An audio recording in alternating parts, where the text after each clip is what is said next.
Welcome to the Tech Egg. Don't get scrambled. Enjoy the video. You start by backing up the site so you can revert if needed. Once done, log into WordPress and go to Appearance right arrow theme file editor or connect with ftp/sftp to the theme folder. You need to find header, PHP or a template part named header name. PHP, that file controls markup and enqueuing. Make sure to use a child theme before editing, otherwise updates overwrite your changes.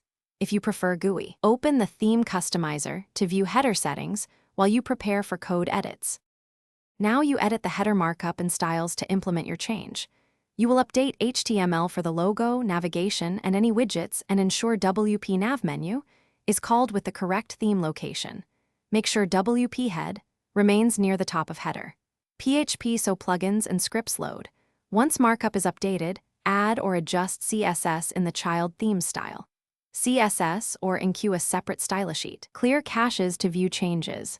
Test responsive breakpoints so the header works across devices. Finish by testing and deploying your header changes. You should clear browser and server caches, then test the header on mobile and desktop, checking menu behavior and accessibility attributes. Make sure scripts and styles are loading and that no console errors appear.